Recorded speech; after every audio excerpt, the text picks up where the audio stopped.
Assalamualaikum warahmatullahi wabarakatuh. Halo teman-teman semuanya. Oke, akhir-akhir ini semakin banyak orang yang membahas masalah resiko gagal bayar di aplikasi Shopee, terutama pada layanan Shopee Paylater atau S-Pinjam. Nah, muncul berbagai isu, katanya sih ada metode penagihan yang baru nih Bang, yang katanya jauh lebih keras atau menyeramkan. Ada yang bilang DSC-nya atau debt collector-nya sekarang pakai strategi yang lebih agresif. Ada pula yang menyebutkan kalau mereka bisa menghubungi orang-orang yang pernah kita isikan pulsa lewat aplikasi Shopee. Bahkan ada rumor bahwa mereka bisa mendatangi alamat pengiriman saat kita berbelanja di Shopee. Nah, semua informasi itu tentu membuat banyak orang panik dan akhirnya stres. Apalagi bagi mereka yang saat ini memang sedang berada dalam posisi telat bayar atau gagal bayar di Shopee. Nah, namun sebelum membahas lebih jauh nih tentang metode baru penagihan Shopee, saya mau bilang ya, kalian itu tetap tenang aja. Gagal bayar itu biasa, ya. Pokoknya yang perlu kalian pikirkan itu seperti itu. Oke, selanjutnya kita akan bahas ke topik bahasan tentang masalah Shopee Paylater atau Shopee Pinjam. Nah, sebenarnya proses penagihan dari Shopee itu sudah diatur oleh regulasi resmi, yaitu dari Otoritas Jasa Keuangan atau OJK. Nah, semua perusahaan legal yang terdaftar dan diawasi oleh OJK wajib mengikuti aturan tersebut, termasuk Shopee. Nah, yang kita tahu adalah salah satu platform terbesar dan sah secara hukum. Nah, artinya proses penagihan yang dilakukan tidak semaunya sendiri. Ada batasan, ada kode etik, ada tanggung jawab yang harus dijaga. Nah, maka dari itu, kalau ada istilah metode baru dalam penagihan, nah kita perlu lihat dulu konteksnya, jangan langsung percaya dan panik, ya nggak? Bisa jadi itu adalah istilah buatan atau istilah yang dibesar-besarkan oleh mereka yang baru pertama kali menghadapi proses penagihan. Nah, beberapa metode yang disebut-sebut sebagai metode baru adalah sebenarnya bukan hal yang baru, sama sekali bukan. Nah, misalnya dialihkan ke pihak ketiga atau dekolektor eksternal, kalimat-kalimat seperti itulah. Nah, itu sudah lama terjadi di dunia pinjaman online. Selama pihak ketiga tersebut bekerja secara aturan, maka tidak ada yang perlu dikhawatirkan. Metode lain seperti menghubungi kontak darurat itu juga sudah lazim yang dilakukan jika nasabah tidak merespon. Nah, bahkan jikapun mereka menghubungi orang-orang yang pernah kalian isikan pulsa melalui Shopee, ya jujur aja ya, itu masih sebatas rumor, walaupun banyak yang mengalami seperti itu. Nah, banyak yang melaporkan jika benar-benar terjadi dan mengganggu. Nah, termasuk jika mereka yang menghubungi atau mendatangi alamat pengiriman barang saat kita berbelanja itu pun kayaknya belum ada. Kalau diisikan pulsa, nomor telepon itu ada. Kalau sampai mendatangi alamat pengiriman barang itu mau ngapain biasanya? Ya nggak? Nah, jika semua itu dilakukan tanpa prosedur resmi dan melanggar etika, nah itu bisa dilaporkan ke pihak Shopee ataupun ke OJK-nya. Yang perlu kalian teman-teman ketahui ya, Shopee sebagai perusahaan besar tentu nggak mau ya, nggak ingin reputasinya hancur hanya karena oknum-oknum yang nakal. Nah, jika kalian mendapatkan perlakuan yang tidak menyenangkan dari pihak penagih, baik yang mengatasnamakan Shopee atau pihak ketiga, ya udah kalian bisa mengumpulkan bukti rekaman, screenshot layar gitu kan, nomor teleponnya, ya udah laporin.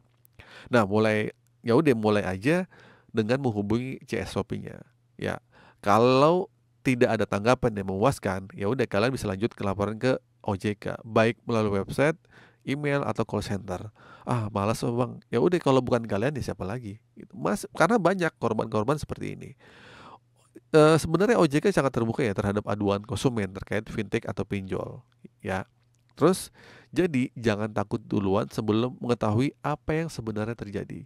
Karena ketakutan yang berlebih bisa membuat pikiran kita itu semakin kacau, sulit fokus, dan akhirnya malah tidak bisa mencari solusi. Nah, teman-teman yang saat ini sedang mengalami kesulitan finansial karena gagal bayar, saya ingin menyampaikan satu hal ya. Gagal bayar itu bukan aib dan bukan akhir dari segalanya. Banyak orang yang mengalami kondisi yang sama. Nah, kita bisa cari solusi pelan-pelan. Kita bisa coba menghubungi pihak Shopee untuk melakukan negosiasi kalau misalnya kita udah punya uang. Banyak kok akhirnya yang mendapatkan diskon denda dan keringanan cicilan atau restorasi utang. Iya enggak?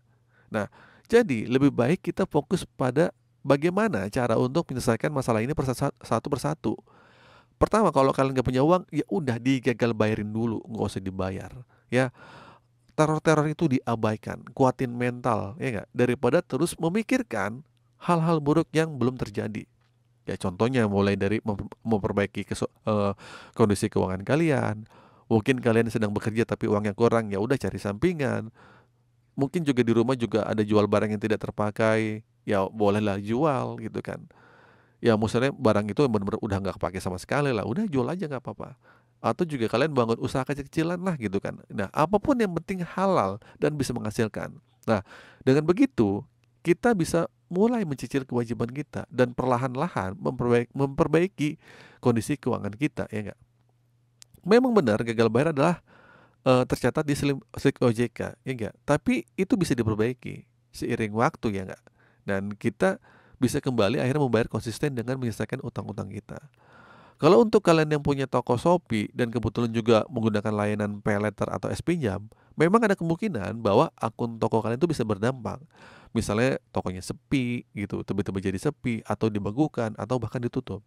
Nah, ini bisa terjadi karena Shopee menganggap akun tersebut satu ekosistem, ya nggak? Nah, maka dari itu penting untuk tetap menjaga komunikasi dengan pihak Shopee atau menjelaskan kondisi kalian sejujur-jujurnya lah gitu kan. Jangan sampai toko kalian tuh ditutup gitu kan. Nah, karena ini akan lebih menghargai pengguna yang terbuka, Shopee-nya sendiri daripada pengguna yang kabur tanpa penjelasan. Oke. Ya, terakhir ya, sekali lagi saya tekankan bahwa metode metode baru penagihan ini tidak perlu terlalu ditakuti. Sebagian besar hanyalah istilah untuk menakut-nakuti atau cerita yang belum bisa dipastikan kebenarannya. Kalau memang terjadi pelanggaran, kalian punya hak untuk melapor. Hukum dan regulasi di Indonesia itu sudah cukup melindungi konsumen dari praktik penagihan yang nggak etis. Nah, dan yang paling penting, jangan pernah menyerahkan data pribadi kalian ke sembarangan orang yang menawarkan jasa bantuan galbay. Yaitu sangat berbahaya dan justru bisa membuat masalah kalian lebih rumit lagi.